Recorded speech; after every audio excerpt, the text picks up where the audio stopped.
Hello and welcome friends, sports 9 में आप सभी लोगों का स्वागत है। चैंपियंस ट्रॉफी को लेकर सरगर्मियां तेज हो गई हैं, टीम का अनाउंसमेंट होने वाला है और रोको को लेकर ना तमाम तरीके की बातें यहां पर हो रही हैं। रोको से आपको समझ आ ही गया होगा, रोहित और विराट। अब रोको का ये जो है ना आखिरी दाव कहा जा रहा है। किसके लिए भाई? आईसीसी की ट्रॉफी के लिए, क्योंकि अब जो है 2027 में वनडे वर्ल्ड कप खेला जाएगा। जो WTC का अगला फाइनल होगा वो भी 2027 में ही होगा। चैंपियंस ट्रॉफी एकमात्र ऐसा एवेन्यू बच जाता है जहां पर रोहित और विराट जो है आईसीसी की ट्रॉफी जीत सकते हैं, अपने फैंस को खुश कर सकते हैं और एक और ख्याति जो है वो देश के लिए ला सकते हैं, क्योंकि T20 से तब ये संन्यास ले चुके हैं, उसके वर्ल्ड कप में ये दोनों खेलेंगे नहीं। तो इनका जो आखिरी दाव है वो किस तरीके से जो है उस पर आगे ये बढ़ना चाहेंगे। फटाफट से मैं आपको कुछ ग्राफिक्स दिखाता हूं, उसके बाद आगे की बात करेंगे। थोड़ा सा एकदम टोन सेट हो जाएगा कि भाई रोको के लिए कितनी बड़ी अपॉर्चुनिटी है ये। 2027 से पहले आईसीसी ट्रॉफी जीतने का इनके पास आखिरी मौका है। चैंपियंस ट्रॉफी में चला बल्ला तो 2027 के वनडे वर्ल्ड कप तक बने रहेंगे, नहीं तो टीम में बने रहना भी मुश्किल हो जाएगा। दबाव ऑलरेडी बढ़ चुका है क्योंकि पिछली 2 सीरीज में इनका बल्ला नहीं चला। 2027 में दोनों खेलना चाहते हैं वनडे वर्ल्ड कप, इसमें कोई ढकी छुपी बात नहीं है, ये हर कोई जो है मानता है और ये खुद भी मान चुके हैं। दक्षिण अफ्रीका में उस समय 2027 का वनडे वर्ल्ड कप खेला जाएगा। ऑल द मोर डिफिकल्ट होगा जीतना विदेशी जमीन पर। यहां पर जो टूर्नामेंट होने वाला है चैंपियंस ट्रॉफी, उसके मैचेस आपको दुबई में खेलने हैं, which is similar condition, sort of उस तरीके के सेना कंट्रीज, मतलब south Africa, England, New Zealand, Australia में जो चुनौती मिलती है उस किस्म की चुनौती नहीं मिलेगी। दुबई में टीम इंडिया का रिकॉर्ड भी ठीक ठाक है, तो एक अच्छा मौका है कि भाई जब तक 40 के करीब पहुंचे, 40 को छू जाए, जब आप अपनी प्राइम में ना हो, उससे पहले एक बड़ा टूर्नामेंट जीत के आईसीसी की ट्रॉफी लाए और उसी के साथ अगर हो सके तो भाई फिर अपना जो करियर है थोड़ा सा प्रोलॉन्ग कर लें और वो 2027 वनडे वर्ल्ड कप तक जो है खेल जाए। बिल्कुल पूरी तरीके से, और ये बेस्ट पॉसिबल चांस है। और हम तो पहले भी लगातार इस बात को एक्सेप्ट कर रहे हैं कि भाई ये आखिरी मौका है। हाँ। अगर इस बार यानी कि इस मौके पे विराट कोहली, रोहित शर्मा के रन नहीं बनते हैं, मैं कहता हूं चलिए वर्स्ट पॉसिबल केस लेके चलते हैं कि टीम इंडिया नहीं जीत पाती है टूर्नामेंट, और अगर विराट कोहली या रोहित शर्मा की परफॉर्मेंसेस अच्छी रही और टीम नहीं जीत पाती है तो फिर तो ये इनको कंसिडर किया जाएगा। लेकिन अगर यहां पे टीम भी हारती है, इनके रन भी नहीं आते हैं, तो उसके बाद आगे खेलना बहुत मुश्किल होने वाला है, क्योंकि जिस तरीके का प्रदर्शन आपने देखा, उम्र इनकी ऑलमोस्ट टच कर रही है, धीरे धीरे 40s की तरफ बढ़ रहे हैं अपने, वहां पे आप यंगस्टर्स को ज्यादा ग्रूम करने की तरफ जाएंगे। क्योंकि देखिए, अगर 2027 के स्कीम ऑफ थिंग्स में विराट कोहली, रोहित शर्मा रहते हैं तब तो बात ठीक है, लेकिन अगर नहीं रहते हैं तो मुझे लगता है कि फिर एक यंगस्टर्स को आप मौका दीजिए, उनको ज्यादा खिलाइए, इनको टाटा बाय बाय बोलिए फिर, क्योंकि world cup is the ultimate thing. अंत में आपको 2027 वर्ल्ड कप के लिए एक स्ट्रॉन्ग टीम अब बनानी होगी, उसकी तरफ अग्रसर होना होगा, देखना होगा कि क्या बेस्ट पॉसिबल 11 हो सकती है। उसके लिए अगर आपकी स्कीम ऑफ थिंग्स में है, जो कि मुझे लगता है दोनों खिलाड़ी एज ऑफ नाउ तो चैंपियंस ट्रॉफी तक तो है, लेकिन चैंपियंस ट्रॉफी के बाद रोहित शर्मा पे तो वैसे भी डाउट है। अगर चैंपियंस ट्रॉफी हम जीत जाते हैं तो पता नहीं 2027 वर्ल्ड कप तक रोहित शर्मा तब भी शायद खेले या ना खेले, क्योंकि उनकी फिटनेस पे डाउट रहेगा।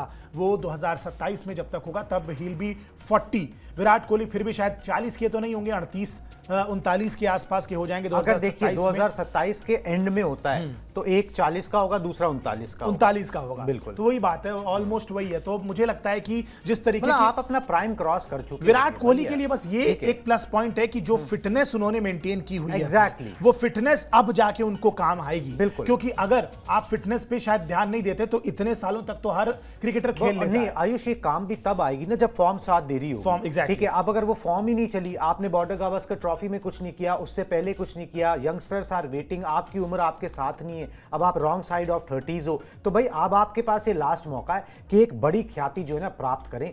और हर कोई चाहता है कि भाई हाई पे ही जाए। ठीक है, जब करियर का आखिरी फेज भी चल रहा है ना, तो उसमें कुछ ऐसा कर जाए कि दुनिया फिर हमेशा याद रखे। बिल्कुल, बिल्कुल। जैसा आपने T20 फॉर्मेट में किया, कुछ उसी तरीके का कमाल जो है वनडे में कर सकते हो। चलिए जी, अब रोको को चलना होगा, चलना तो होगा, ये सब जानते हैं, मगर चैंपियंस ट्रॉफी में इनका प्रदर्शन कैसा रहा है। पिछले प्रदर्शन की बात कर रहा हूं, जो पिछली बार चैंपियंस ट्रॉफी खेली गई थी, थोड़ा सा आइडिया होता है कि भाई लक इस टूर्नामेंट में किस तरीके का चलता है। पिछली बार 2017 में ये मुकाबला जो है, ये चैंपियंस ट्रॉफी खेली गई थी। रोहित शर्मा ने 5 मैचेस में 304 रन बनाए थे, 1 शतक उन्होंने ठोका था। विराट कोहली ने 5 मैचेस में 258 रन बनाए थे, 3 अर्धशतक उनके नाम थे, एक 90s की भी पारी थी, नॉट आउट। 2017 में टीम इंडिया ने तय किया था फाइनल तक का सफर। हाँ, फाइनल में भारत को पाकिस्तान से हार मिली थी जो बुलाई नहीं भूलती है, ठीक है, मगर प्रदर्शन अच्छा रहा था रोको का। और देखिए, ये टीम इंडिया की आज की डेट में सच्चाई यही है, फॉर्मेट कोई भी हो, अगर रोको चलेंगे तो टीम इंडिया जीतेगी, क्योंकि टीम इंडिया के ये इंजन्स हैं, दो स्तंभ है। मौजूदा टिल डेट में यही सच्चाई है कि अगर ये खिलाड़ी चलेंगे तो आपको टूर्नामेंट्स में जीत मिलेगी, अगर ये खिलाड़ी नहीं चलेंगे तो आपको मायूसी ही हाथ लगेगी।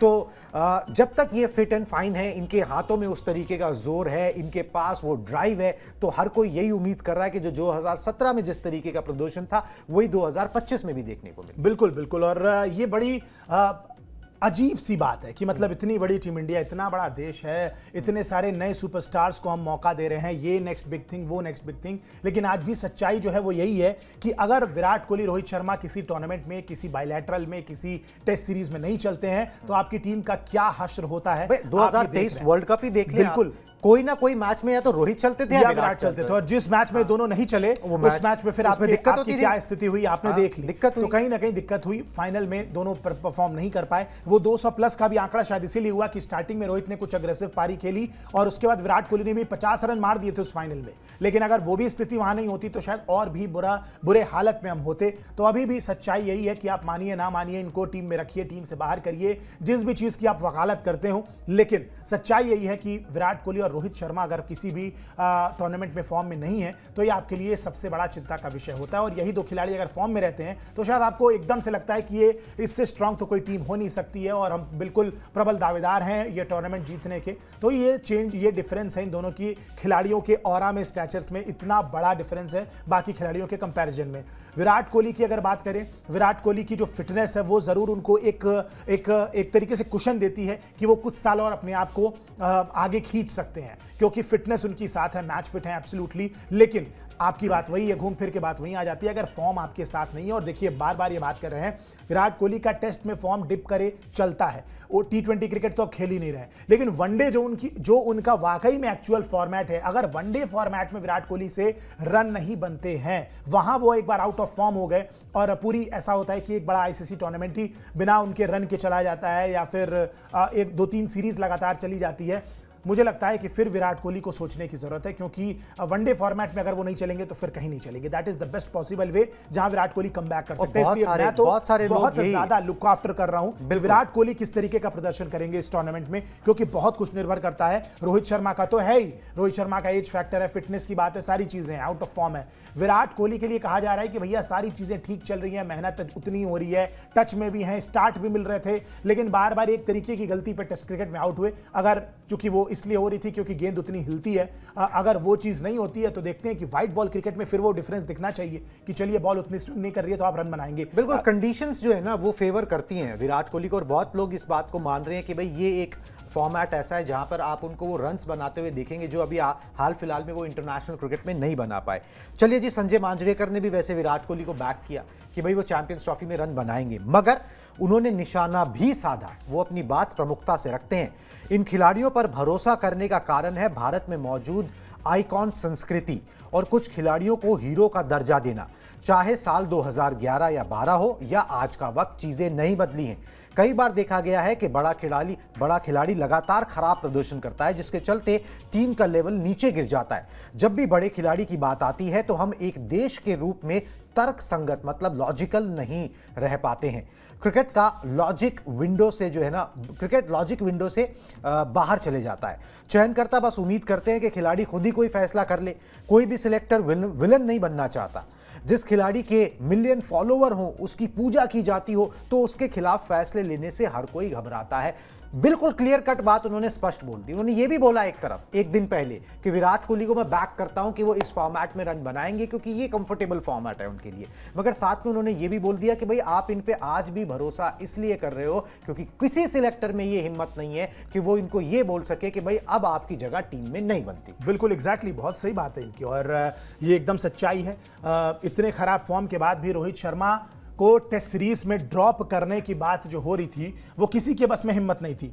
खुले तौर पे कोई नहीं बोल पा रहा था कि आप इतने खराब फॉर्म में हैं, आपका कॉन्फिडेंस कहाँ हिला हुआ है, आप थ्रो डाउन्स पे बोल्ड हो जा रहे हैं, आप गेंदबाज छोड़िए, थ्रोडाउन्स पे बोल्ड हो जा रहे हैं, इतनी खराब स्थिति है आपकी, लेकिन बावजूद इसके Rohit Sharma being the captain, Rohit Sharma being the big star in the Indian cricket, किसी की हिम्मत नहीं थी उनको बोलने की। अंत में आप यही शायद श्रेयस अय्यर या कोई और खिलाड़ी होता तो ये होता कि सिडनी, सिंपल सी हेडलाइन होती, सिडनी टेस्ट मैच से ड्रॉप किए गए श्रेयस अय्यर या कोई भी, लेकिन because he was Rohit Sharma, Sydney test, Rohit Sharma stood out, opts out of the Sydney test. बोले ऑप आउट भी गलत है, मैं तो स्टूड आउट कि भाई ये एक नई तरीके की, मतलब ये सीधे हाथ से कान ना पकड़ना, घुमा के कान पकड़ने वाली बात है। आपकी फॉर्म नहीं थी, आप इस बात को समझिए। किसी में हिम्मत नहीं है इस बात को बोलने की। गौतम गंभीर, मैं तो उनकी आलोचना भी करूंगा भाई, आप इतना कुछ बोलते थे जब आप टीम के साथ नहीं थे, इतने सारे मीडिया में आपके बयान आते थे और तीखे तेवरों के लिए आप जाने जाते थे, और जब फाइनली आप टीम इंडिया के कोच बने हैं जहां पे कुछ स्ट्रिक्ट एक्शंस लेने की बात हो रही है, कुछ ऐसे खिलाड़ी हैं जिनको आपको फॉर्म की वजह से बाहर रखना है, क्या आप बेहतर तरीके से या तो कम्युनिकेट नहीं कर सकते हैं या आपके पास इतनी हिम्मत ही नहीं है कि आप प्रेस में आके उनके खिलाफ कुछ बोल पाएं? तो अगर ये है तो फिर जब आप टीम के साथ नहीं रहते हैं तो फिर इतने तेजी या इतने तेवर दिखाने की जरूरत है नहीं, क्योंकि अगर आप उस तरीके का काम पोजीशन में आने के बाद नहीं कर पाते हैं, पावर में आने के बाद, तो फिर ये गलत चीज है। और मुझे लगता है कि बिल्कुल सही बात है। हालांकि सच्चाई ये भी है कि देखिए, रोहित शर्मा और विराट कोहली में अगर केवल मैं वनडे फॉर्मेट की बात करूं, टेस्ट फॉर्मेट, T20 फॉर्मेट तो अब खेलते ही नहीं है, टेस्ट की अगर मैं बात किनारे कर दूं तो वनडे फॉर्मेट में वाकई में इन खिलाड़ियों ने इतना कुछ किया है। और वहां तो वनडे में अगर बात आती है, टेस्ट में तो चलिए आपके पास रोहित शर्मा वो लेजेंड है ही नहीं, सही बात है, विदेश में एक शतक है, बहुत लेट टेस्ट करियर शुरू हुआ, हाल फिलहाल ठीक ठाक फॉर्म में थे इस कुछ सीरीज से पहले, पिछले साल तक की अगर बात करें तो टेस्ट क्रिकेट में, लेकिन टेस्ट क्रिकेट के लेजेंड वो कभी नहीं थे। सच्चाई यही है। विराट कोहली रहे हैं, विराट कोहली ने एक दौर ऐसा देखा है कि आप सुबह से लेकर टफ सिचुएशन में आते थे, मैच को निकालते थे, मैच जिताते थे। लेकिन वनडे फॉर्मेट की अगर बात करें तो मैं इन दोनों खिलाड़ियों को बड़ा ही हाईली रेट करूंगा। चूंकि विराट कोहली ज्यादा साल से ये काम करते आ रहे हैं तो उनकी रिस्पेक्ट थोड़ी ज्यादा है, वरना जब एक बार 2013 के बाद से आप आंकड़े उठा के देखिए, रोहित शर्मा के कम नहीं है। नेक टू नेक फाइट है बिल्कुल रोहित और विराट में 2013 के बाद की अगर बात की जाए तो। वहां से रोहित शर्मा ने जो पिक किया, उसके बाद वनडे फॉर्मेट में तो उन्होंने भी पीछे मुड़ के नहीं देखा। तो कहीं ना कहीं रोहित शर्मा के पक्ष में भी ये चीज जाती है। इन खिलाड़ियों ने ये स्पेस अर्न की है। एक आधा टूर्नामेंट आप इनको इस नाम पे खिला देंगे कि इतने टूर्नामेंट्स का अनुभव है, इतना एक्सपीरियंस है, और इसमें कोई दिक्कत की बात नहीं है, क्योंकि इन्होंने बहुत बार ये काम करके दिखाया है। वो खिलाड़ी जो एक वनडे वर्ल्ड कप में 5 शतक लगा देता है, वो खिलाड़ी बिल्कुल देखिए प्रूवन खिलाड़ी है उसके अंदर, बिल्कुल ओडीआई फॉर्मेट में तो स्पेशली है, बिल्कुल, और उसमें वो मौका देना बनता है, मौका दिया जाएगा। रोहित शर्मा ही लीड करेंगे, विराट कोहली होंगे, मगर इन्हें चलना होगा। पॉइंट इज कि इनको चलना होगा। अगर आगे की राह, यही वो टूर्नामेंट है जो उनको बस नाम पे दिया जा सकता है। इसके बाद अगर नहीं चले तो फिर नाम पे भी नहीं दिया जाएगा। दिक्कत होगी। अगर यहां पर नहीं चले तो दिक्कत बढ़ जाएगी, वाकई दिक्कत बढ़ जाएगी। फिर किसी ना किसी को ना, वो जो संजय मांजरेकर बात बोल रहे हैं ना, कि किसी को फिर बात करनी पड़ेगी टेबल पे कि भैया क्या करना चाहते हो, ये बता दो। चलिए जी, वैसे रोको के पास ना अपने पूर्व कोच राहुल द्रविड़ का एक रिकॉर्ड तोड़ने का मौका है चैंपियंस ट्रॉफी में। फटाफट से दिखा देते हैं क्या रिकॉर्ड है। राहुल द्रविड़ के नाम 15 पारियों में 6 बार 50 प्लस स्कोर है। रोहित शर्मा ने टूर्नामेंट में 5 बार 50 प्लस स्कोर बनाया है। विराट कोहली ने, जिसमें एक शतक शामिल है, ठीक है, विराट कोहली ने टूर्नामेंट में 5 बार 50 प्लस स्कोर बनाया, जिसमें कोई शतक शामिल नहीं है। ठीक है, 2025 में अपने पूर्व कोच से आगे निकल सकते हैं रोको, मतलब कि राहुल द्रविड़ ने चैंपियंस ट्रॉफी में 6 बार 50 प्लस का स्कोर बनाया। ये दोनों अगर 2-2 बार अर्धशतक से पार चले जाते हैं तो अपने पूर्व कोच से जो है आगे ये निकल जाएंगे। दिक्कत सिर्फ इतनी है कि रोहित विराट का बल्ला पिछले कुछ समय से बोल नहीं रहा। अगर आप बॉर्डर गावस्कर ट्रॉफी देख लें, उससे पहले न्यूजीलैंड की सीरीज देख लें, उस तरीके से रंग में नजर आ नहीं रहे हैं। ठीक है, अब वो रंग जो है वो लौटना चाहिए, बिकॉज इट्स हाई टाइम, और द्रविड़ से आगे निकलने का मौका तो उनके पास यहाँ पर है ही। चलिए जी, वो मैच में पता लगेगा, टूर्नामेंट में पता लगेगा। ये कुछ माइलस्टोन्स होते हैं, इससे फ़र्क तो पड़ता नहीं है। फ़र्क तो सिर्फ इसी से पड़ता है कि आपने जो परफॉर्मेंस दी उससे टीम जीती या नहीं जीती। बाकी रिकॉर्ड्स तो अपने आप बनते रहते हैं, और अब ये रिकॉर्ड से आगे निकल चुके हैं दोनों खिलाड़ी। चलिए जी, दुबई में मैचेस होंगे। दुबई में टीम इंडिया का रिकॉर्ड किस किस्म का, ये जानना बहुत ज़रूरी है भाई। कैसा वहाँ पे फेयर आउट किया है, ये बहुत इंपॉर्टेंट हो जाता है। वनडे मैचेस की बात करेंगे, क्योंकि वनडे फॉर्मेट में चैंपियंस ट्रॉफी खेली जाती है। दुबई इंटरनेशनल क्रिकेट स्टेडियम में 6 वनडे मैच टीम इंडिया ने खेले। 5 वनडे में भारत को जीत मिली है, 1 मैच टाई रहा था, वो मेरे ख्याल से अफगानिस्तान से टाई हुआ था। ठीक है, चैंपियंस ट्रॉफी में भारत दुबई में खेलेगा अपने सारे मैचेस, जहां पे वो एक भी मैच हारा नहीं है वनडे फॉर्मेट में। लीग स्टेज में बांग्लादेश, पाकिस्तान और न्यूजीलैंड से टक्कर है। अगर सेमीफाइनल और फाइनल में पहुंचते हैं तो फिर वो भी दुबई में ही खेले जाएंगे। 20 फरवरी, 23 फरवरी और 2 मार्च को जो है वो लीग स्टेज के मुकाबले होने हैं। तो जो स्टेडियम के जो आंकड़े हैं, एक जगह पे जाके आपको फील आती है ना भाई, जहां पे आप कभी भी हारे ना हो, वहां पे कॉन्फिडेंस अलग आता है, ठीक है। तो वो फील जो है वो जरूर आएगी कि भाई यहां पर चीजें अपने अंडर कंट्रोल रहने वाली है। यहाँ पर वो स्पिनर्स थोड़ा बहुत प्ले में जरूर रहेंगे, वो तेज गेंदबाज उस तरीके से स्विंग मूवमेंट, सीम मूवमेंट से आपको परेशान नहीं करेंगे। तो एक कॉन्फिडेंस तो आएगा कि भाई यहाँ पर जो है हम बाजी मार सकते हैं। बिल्कुल, और मुझे लगता है कि कंडीशंस जो हैं वो एटलीस्ट बहुत हद तक सिमिलर रहेंगे, क्योंकि आप सेना कंट्रीज में जाके नहीं खेल रहे हो, आप खेल रहे हो दुबई में, और दुबई में आपने पहले पूरा एक आईपीएल खेला हुआ है, उसके अलावा आपने बहुत सारे मैचेस भी खेले हैं, वर्ल्ड कप भी खेला है। तो मुझे लगता है कि रास आएगी, विकेट वहां की खेला हुआ है तो उस विकेटों को अच्छी तरीके से जान रहे हैं, बहुत पुरानी बात नहीं है, हाल फिलहाल में ही पिछले कुछ सालों में ही खेला है, तो वो मेमोरी रहेगी। But at the end of the day आपको अच्छा खेलना होगा, चाहे कोई भी विकेट हो। इंडियन विकेट से बहुत हद तक आपको सिमिलर सिचुएशंस वहां पे मिलती नजर आएंगी। हालांकि वहां पे कुछ मैदान ऐसे भी हैं जो बहुत स्लो हो जाते हैं सेकेंड इनिंग्स में, या ऐसी अगर चीजें हैं तो अगर मैदान स्लो हो जाएंगे तो स्पिनर्स गेम में आ जाएंगे। और हाल फिलहाल दिक्कत मेरे नजर में बस एक ही है कि जिस तरीके से स्पिन को खेला है टीम इंडिया ने, जिस तरीके से श्रीलंका में स्पिनर्स के सामने हाल हुआ था, कहीं तो कुछ खेलना पड़ेगा। एग्जैक्टली, मतलब या तो आप तेज गेंदबाजों की स्विंग खेल लो या स्पिन खेल लो, कहां पाटा पे ही खेलो। एग्जैक्टली, व्हाइट बॉल क्रिकेट की अगर बात करें तो हाल फिलहाल श्रीलंका में जो स्पिनर्स के सामने हाल हुआ है हमारे बल्लेबाजों का, अगर वहां पे विकेट स्लो हुई, थोड़ा सा टर्न एंड बाउंस नहीं हुआ, लो एंड स्लो वाली विकेट रही, तो किस तरीके से बल्लेबाज खेलेंगे, क्योंकि हाल फिलहाल के सालों में टीम इंडिया इस तरीके के विकेट पे बड़ा फंसती नजर आई है। और दिक्कत वही है कि फिर बाद में यही कहते नजर आएंगे कि भाई इससे बेहतर तो पाकिस्तान में खेल लेते, वहां पे कम से कम फ्लैट ट्रैक तो मिलते आपको। तो ये इस पोजीशन में, इस हालत में टीम इंडिया ना आए, इसी की उम्मीद करेंगे कि भाई दुबई में रिकॉर्ड्स तो सारे अच्छे हैं, सारी चीजें, एक्सपीरियंस भी आपको, सारी चीजें हाल फिलहाल में ही हुई हैं, तो आपको मसल मेमोरी में भी वो चीजें होंगी। लेकिन at the end of the day हाल फिलहाल की जो परफॉर्मेंस है वो अच्छी भी नहीं रही है, तो प्रदर्शन पे नजरें रहेंगी। विकेट चाहे जो भी हो, व्हाइट बॉल वैसे भी बहुत ज्यादा परेशान नहीं करती है बल्लेबाजों को, तो कोशिश यही रहेगी कि भाई ये टूर्नामेंट बेहतर खेला जाए दुबई की विकेट्स पे। बिल्कुल जी, बेहतर तरीके से जो है यहाँ पर परफॉर्मेंस देने की कोशिश रहेगी। मगर जब परफॉर्मेंस की बात आ रही है ना, तो चैंपियंस ट्रॉफी में एक खिलाड़ी को लेकर ना बड़ा दिलचस्पी बढ़ रही है कि भाई इस खिलाड़ी को जो है ना मौका देना चाहिए। छोटे फॉर्मेट में प्रूवन मैच विनर है, बड़े फॉर्मेट में ग्रेजुएट करने का ना वक्त आ गया है। बात कर रहा हूं अर्शदीप सिंह की, ठीक है। अर्शदीप सिंह के दिखाएं जी ग्राफिक्स, बताता हूं क्या। T20I में सबसे सफल भारतीय गेंदबाज बनने का उनके पास मौका है। अभी जो इंग्लैंड के खिलाफ 5 मैच की T20I सीरीज होगी, अर्शदीप सिंह के नाम 60 T20I मैचेस में 95 विकेट्स हैं। युजवेंद्र चहल से आगे निकलने के लिए उन्हें सिर्फ 2 विकेट चाहिए, फिर वो भारत के सबसे सफल T20I गेंदबाज बन जाएंगे। ये कम बड़ी बात नहीं है। और 5 विकेट ले ले तो T20I में 100 विकेट लेने वाले पहले भारतीय गेंदबाज होंगे। आप सोचिए कि जुम्मा खेले इनको कितने साल हुए। 2022 वर्ल्ड कप से ही इन्होंने लीड करना शुरू किया था पेस अटैक को, T20 फॉर्मेट में एक रेगुलर मेंबर बनना शुरू किया था। हार्डली 2.5 साल का, 2.5 से 3 साल हार्डली, उससे ज्यादा नहीं खेला। और उसमें आप समझ लीजिए वो 100 T20I विकेट लेने के करीब लीडिंग विकेट टेकर, जो किसी ने नहीं किया है। और पिछले साल भारत की तरफ से T20Is में जहां उन्हें मौका मिला, उन्होंने सबसे ज्यादा 35 T20I विकेट निकाले हैं। ये भाई देखो, अब आपने इतने अच्छे नंबर लाए हो तो आप 11वीं से 12वीं में कभी तो डालोगे ना। एग्जैक्टली, ठीक है, नहीं तो फिर क्या, और क्या पैमाना होगा। और क्या सवाल ये है, दूसरा पैमाना मैं बता देता हूं, विजय हजारे में अभी बढ़िया प्रदर्शन कर रहे हैं, ठीक है। अभी जो मैच हुआ उसमें 3 विकेट उन्होंने निकाले हैं। अब गायकवाड़ को उन्होंने बोल्ड मारा है। हाँ। अब बुमराह नहीं रहेंगे या रहेंगे, दैट्स अ डिफरेंट केस। लेकिन बुमराह के साथ सिराज इतने ओवर साल भर में फेंके हैं, कितने, और बड़े ऑन ऑफ खिलाड़ी है वो, ऑन ऑफ खिलाड़ी है, मिडास टच में रहेंगे नहीं रहेंगे, दैट्स द पॉइंट।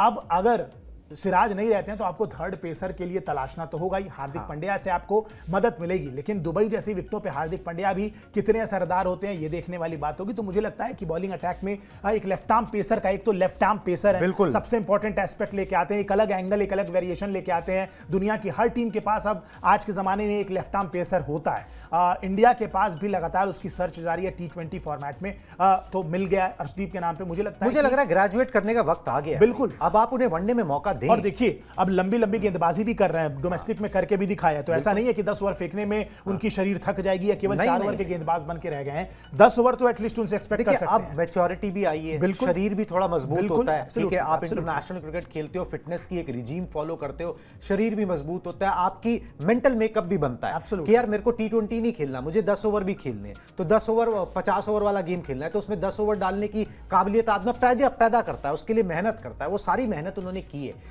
तो अर्शदीप सिंह को मौका मिलना चाहिए। मुझे लगता है कि वो बेहतर प्रदर्शन करेंगे और जो कमी एकदम बुमराह के ना होने से महसूस होती है ना, ठीक है, उस कमी पे थोड़ा काबू पाया जा सकेगा, क्योंकि आपको और भी तो खिलाड़ी चाहिए ना। आप एक खिलाड़ी पे कितना ही निर्भर करोगे? टेस्ट मैचेस में भी उन पे, T20 में भी उन पे, मतलब कहां और T20 में आप ये समझें कि जो T20 वर्ल्ड कप हुआ था 2024, उसमें अर्शदीप सिंह ने 17 विकेट निकाले थे। एग्जैक्टली, ठीक है, तो हाँ, मतलब जॉइंट हाईएस्ट विकेट टेकर थे, तो कम अच्छा प्रदर्शन उनका भी नहीं था। तो यहां पर जो है अर्शदीप सिंह पर बाजी जो है वो सिलेक्टर्स लगाएंगे। हालांकि जैसे ही सिलेक्शन की खबरें आ जाएंगी चैंपियंस ट्रॉफी के लिए, मेरे को थोड़ा लग रहा है, जो हमने बताया भी दूसरे ब्रॉडकास्ट में, थोड़ा सा टाइम लग रहा है, उसमें टाइम मांगा गया है बिकॉज ऑफ बुमराह की फिटनेस को देखने के लिए। तो जैसे ही वो खबर भी आएगी, जैसे ही वो टीम भी आ जाएगी, तो उसको लेकर भी आपके सामने हाजिर हो जाएंगे, फटाफट से आपको अपडेटेड और इन्फॉर्म्ड रखेंगे। अभी मुझे और आयुष को दीजिए इजाजत, टाटा बाय बाय।